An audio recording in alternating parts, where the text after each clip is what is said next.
करना सिखाता है, ABCD पढ़ना सिखाता है, काका गागा पढ़ाता है, सब ये गुरु की श्रेणी में आते हैं। तो गुरु तो अपनी जानकारी के अनुसार ज्ञान देता है, लेकिन रास्ता बताने वाले को ही गुरु कहते हैं। तो गुरु ग्रंथ को उन्होंने गुरु बताया, ये तुम्हारा गुरु है। तो ग्रंथों में, किताबों में सारी बातें लिखी हुई हैं।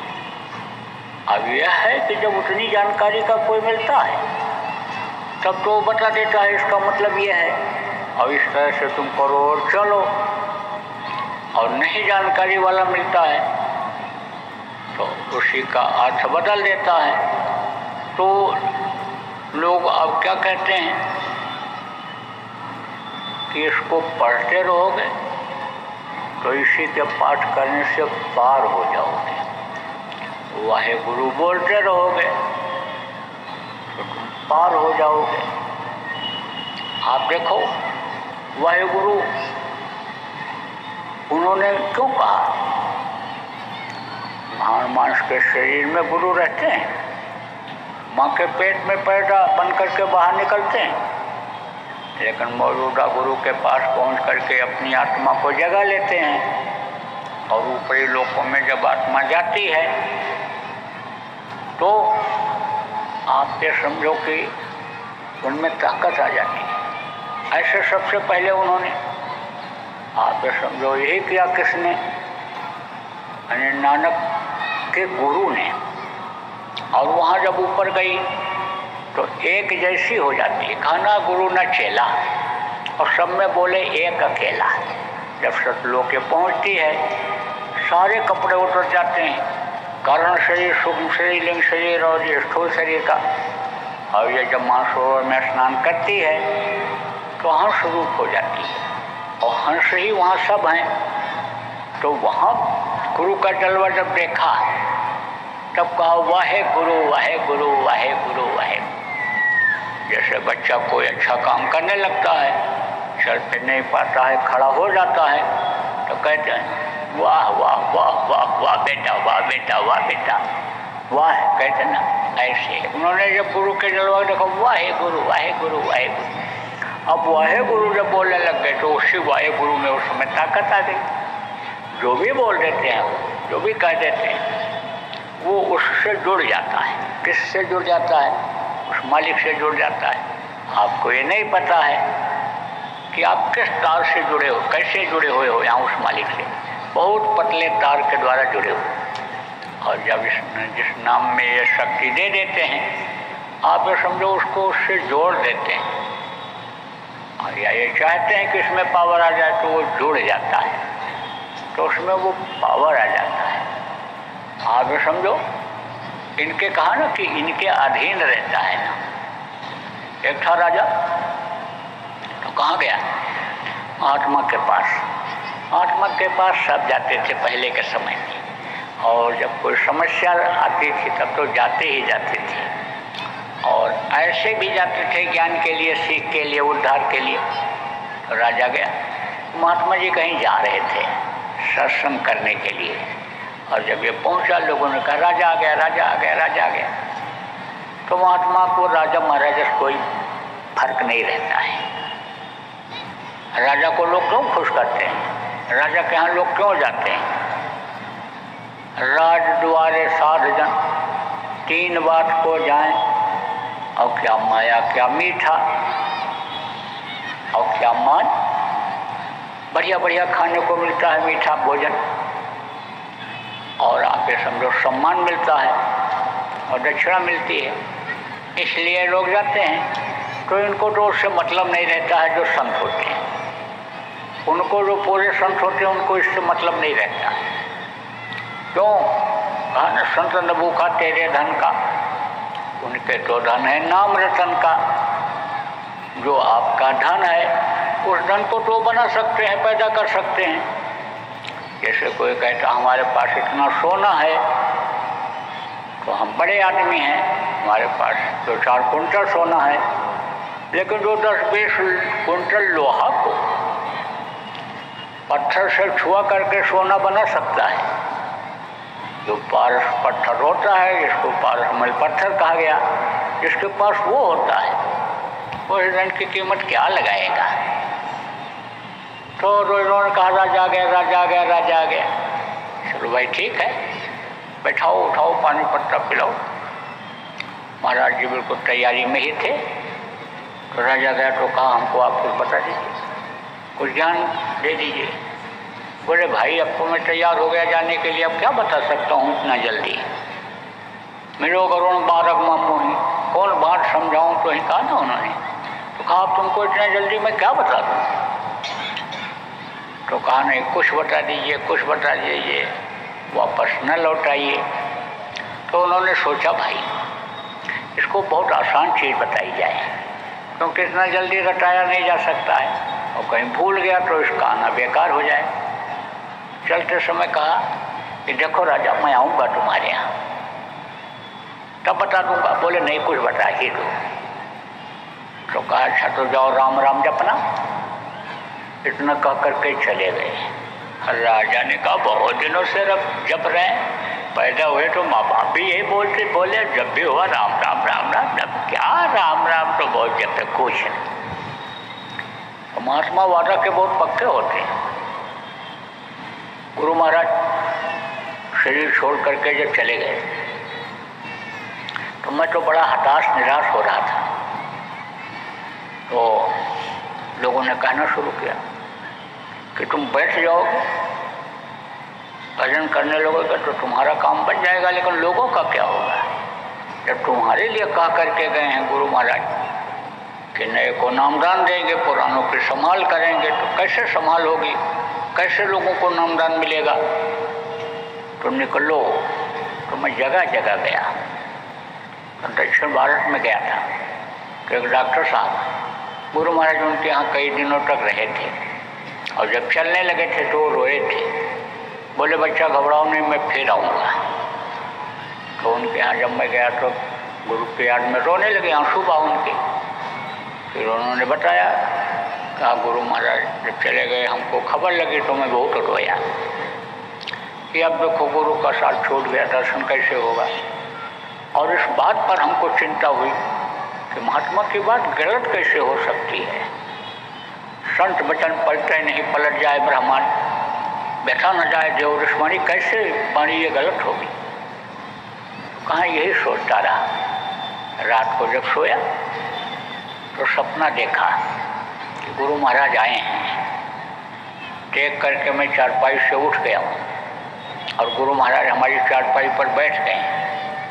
और फिर मैं बोला कि आपने हमको खबर नहीं किया, आप ऐसे आ गए, मैं आपकी चद्दर भी नहीं बदल पाया। तब गुरु महाराज ने कहा देखो बच्चा, मैंने ये वादा किया था कि मैं तुम्हारे यहाँ आऊँगा, लेकिन ये वादा नहीं किया था कि इसी शरीर से आऊँगा।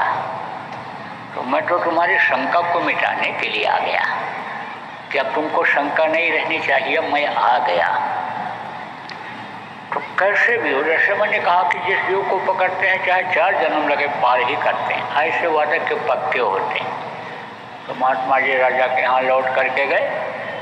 सत्संग करने के बाद कुछ दिन के बाद जब लौटे तो गए तो देखा तो दौड़ करके आया और जो है सम्मान किया, बैठ हुआ।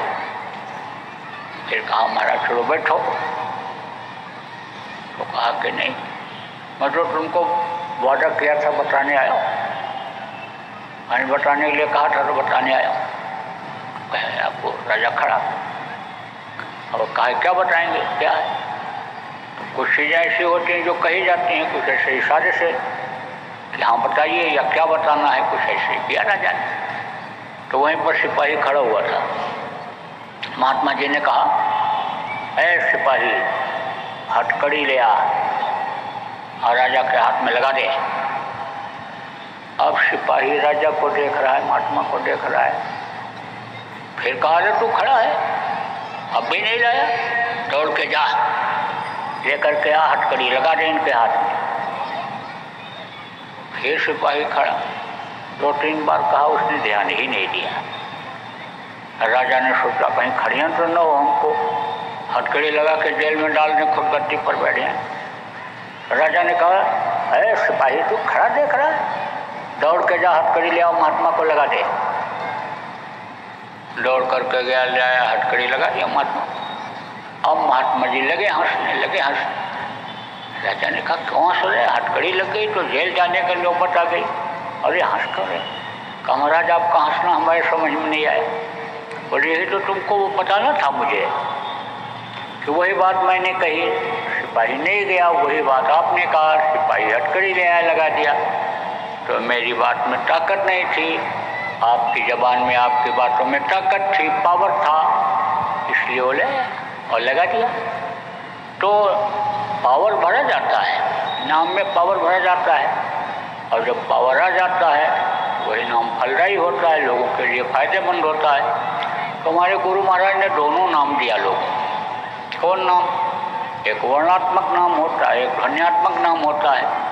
वर्णात्मक नाम किसको कहते हैं? तो मुँह से लिया जाता है। ध्वन्यात्मक नाम किसको कहते हैं? कि जो अंतर में यानी याद करके इस सूरत को शब्द के साथ जोड़ा जाता है, जो शब्द रूपी नाम है, जो कभी नहीं खत्म होता। यह नाम तो महापुरुष जब आते हैं जगाते हैं, जब तक पावर रखते हैं रहता है, नहीं कोई दूसरा आता है वो जगाता है, उसमें पावर आ जाता है। लेकिन उस नाम में पूरी पावर, पूरी शक्ति, पूरी ताकत रहती है, वो कभी खत्म नहीं होता। आप देखो इन नामों को पीछे जो संत आए उन लोगों ने भी दिया, लेकिन अब वो नाम जो बताए उन नामों के साथ उनकी दया हट गई। जब वो चले गए, दूसरे को पावर दे गए, उनकी मदद की ज़रूरत है अब। तो आप इस बात को समझो कि ये नामदान देना ये कोई आसान काम नहीं है, बहुत कठिन काम है। लेकिन गुरु महाराज जाने से पहले आदेश दे गए थे कि नामदान तुमको नए लोगों को देना है। अब जब चले गए, जाने के बाद भी हुक्म दिए जब नामदान देना शुरू कर दो। नामदान देना शुरू कर दोगे ये भजन करने लगेंगे, और इनका शरीर भी छूट गया भजन करते करते तो मनुष्य शरीर पा जाएंगे, क्योंकि मनुष्य शरीर पाना ही मुश्किल है। कोट जन्म जब भटका खाया तब यह नर्तन दुर्लभ पाया। तो जहाँ जहाँ कार्यक्रम करता हूँ सब जगह नामदान दे देता हूँ। 1 लाख 2 लाख 3 लाख के भीड़ में भी आदमियों के नामदान देता हूँ। और विदेशों में जब गया तो कमरे में भी बैठ कर के नामदान दे दिया। मैं करीब 16-17 देशों में गया हूँ, 14 देशों में नामदान दिया। नामदान सब जगह देता हूँ। जहाँ समय कम था, परिस्थिति अनुकूल नहीं थी, वहाँ छूट गया। लेकिन जहाँ भी समय रहा, जब परिस्थिति अनुकूल रही, वहाँ सब जगह नामदान दिया। आपको भी नामदान दूंगा। वो नाम बताऊंगा कि जिसके लिए मीरा ने कहा, पायो रे मैंने नाम रतन धन पायो, वस्त्र मोलक दी मेरे सदगुर कृपा कर अपनायो। तो वो है ध्वन्यात्मक नाम, जो धनियों के मुंह से निकलता रहता है 24 घंटे। और इस माया के लोक में जो नहीं आते हैं वो निर्मायक होते हैं। तो निर्मायक नाम दूंगा आपको। और मायक किसको कहते हैं? जो माँ के पेट में बनते हैं, पलते हैं, बाहर निकलते हैं, और माया के देश के लोग उनका नाम रखते हैं। उन्हीं नामों में से ज़रूरत पड़ने पर लोगों की भलाई के लिए, लोगों की रक्षा के लिए वो जगाते हैं, वो मायक होते हैं। और मायक नाम होता है। सत्यता में राम नाम, द्वापर में कृष्ण नाम। आप देखो, जैसे वही गुरु मैंने बताया, जैसे राधा स्वामी मैंने बताया, समय समय पर ये नाम बोलते हैं, उन नाम में ताकत रहती है, लोग बोलते हैं, उनको फायदा दिखता है। ऐसे गुरु महाराज ने हमारे त्रेता और द्वापर के पहले, जब सतयुग था तो सतयुग में गुरु थे, तो गुरु नाम में शक्ति थी, गुरु नाम से उद्धार होता था। उसी गुरु नाम को उन्होंने जगाया, और गुरु के पहले जय लगाया। जय माने जयमान, या माने दो, और देव माने देने वाला। तो देता कौन है और रहता कौन है? हमेशा कौन रहता है? गुरु रहते हैं। गुरु देते हैं, जो कोई न दे पावे गुरु देते हैं, जो कोई न लेने को न तैयार हो वो लेते हैं। तो अब आप ये समझो कि गुरु का दर्जा बहुत ऊंचा रहा। उन्होंने जय लगाया, जय मान जो हमेशा रहे और देव माने देने वाला। तो इस जय गुरुदेव नाम को हमारे गुरु महाराज ने जगाया, और जब जगा करके लोगों को बताना शुरू किया तो जल्दी विश्वास नहीं हुआ। आप इतने आदमी बैठे हो, सब धार्मिक हो और सब भगवान को मानते हो, लेकिन सब लोग एक नाम से नहीं मानते हो, अलग अलग नामों से उनको पुकारते हो। और जिस नाम पर जिसको विश्वास हो गया है आप उसी पर अडिग हो। तो गुरु महाराज ने देखा तो कहा कि जैसे वक्त के यानी वैद्य की ज़रूरत होती है, डॉक्टर की ज़रूरत होती है। कोई डॉक्टर मान लो मर गया, अब उससे इलाज करा करके आप मर्ज को कैसे ठीक कर सकते हो? धनवंतरी बहुत काबिल वैद्य थे, ऐसे पकड़ते थे, नब्ज सब बता देते थे। एक बार परीक्षा लिया एक आदमी ने, कहा इनको ले चलें परीक्षा लें नब्ज दिखा करके, ये पकड़ पाते हैं नब्ज कि नहीं पकड़ पाते हैं, मर्ज पकड़ पाते हैं कि नहीं पकड़ पाते हैं। तो औरतें उस समय पर्दे में रहती थी, तो क्या करते थे वैद्य लोग, हाथ में धागा बांध करके और ऐसे पकड़ लेते थे पर्दे के पीछे, और उसी से मर्ज पकड़ लेते थे धागे से। धागा जिस गति से चलता था ऐसे दबा दे देते थे, फायदा हो जाता था। तो एक आदमी को मजाक सूझा और मतलब जानने की कोशिश भी किया कि जानकार हैं कि नहीं है। तो बकरी के पैर में यानी धागा बांध करके और धनवंतरी जी को पकड़ा दिया बाहर, पर्दे के बाहर। और उन्होंने जब देखा तो कहा मरीज तो बिल्कुल ठीक है, हरा हरा पत्ता खा रहा है मरीज, नब्ज से सब पता चल जाता है क्या खा के आए हो, गर्म खा के आए हो, तीखा खाए, मिर्चा खा के आए हो, शरीर से क्या काम करके आए हो, सब पता चलता है नब्ज से। कहते हैं ना नब्ज पकड़ लिया सब जान गए। कहा मैंने तो नब्ज पकड़ लिया उनका, सब जान गए, नब्ज से सब पता चल जाता है नाड़ी से गति से। तो कहा हरा हरा पत्ता खा रहा है जानवर, हाँ इसकी तबीयत ठीक है, पहचान गए। अब कोई कहे आप में से कि हम उनको नाड़ी दिखा करके नब्ज दिखा करके अपना इलाज करा लेंगे, ठीक हो जाएंगे, कैसे ठीक हो सकते हो? ऐसे ही वक्त के नाम की ज़रूरत होती है। तो गुरु महाराज ने कहा कि ये तो ऐसे रह जाएंगे, खाली हाथ चले जाएंगे, इसका लाभ नहीं ले पाएंगे। तब बोले परीक्षा लेकर के देख लो। आप देखो अंग्रेज जब हिंदुस्तान में चाय की पत्ती को लाए तो आप जो 80 साल 90 साल के बुढ़े हो गए इसमें, आपको याद होगा कि चौराहों पर बड़े बड़े डेग ऐसे चढ़ाते थे और जलाते थे आग, और उसमें चाय बना करके फ्री पिलाते थे। बहुत से लोग ऐसे फ्री बांधते हैं साबुन का पाउच, साबुन का टुकड़ा, कहते हैं लगा के देख लो साफ करता है कि नहीं।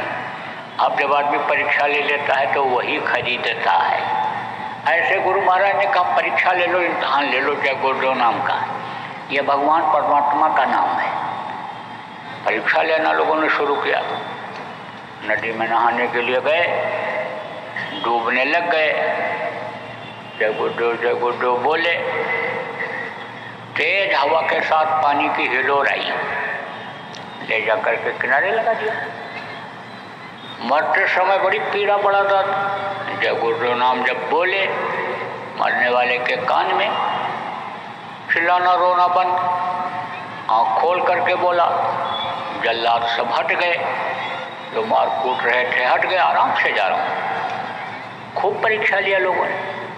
आपके मन में अगर नए लोग जो आए हो, किसी तरह की शंका इस बात की हो जाए कि वो वक्त का जीता जागता नाम, इस समय का जीता जागता नाम ये है या नहीं है, तो आप परीक्षा ले लो। एक बार परीक्षा ली जाती है, बार बार नहीं। एक बार से ही विश्वास कर लेना चाहिए। तो एक बार परीक्षा लेकर आप देख लो। अरे आप प्रेम में प्रचार कर दो, कि कोई भी शाकाहारी सदाचारी नशा मुक्त व्यक्ति मुसीबत के समय जय गुरुदेव नाम बोल करके परीक्षा ले सकता है। आप समझो कि मैंने लोगों को जय गुरुदेव नाम की ध्वनि करने के लिए बताया और लोग करने लग गए, तकलीफें दूर होने लग गई। आप समझो घर की बीमारियां निकलने लग गई, तबीयत खराब रहती तबीयत ठीक होने लग गई। मैंने बताया कि प्रभात फेरी तुम निकालो, सुबह उठ करके और चले जाओ 2-3 किलोमीटर तक जय गुरुदेव नाम की ध्वनि बोलते बोलते।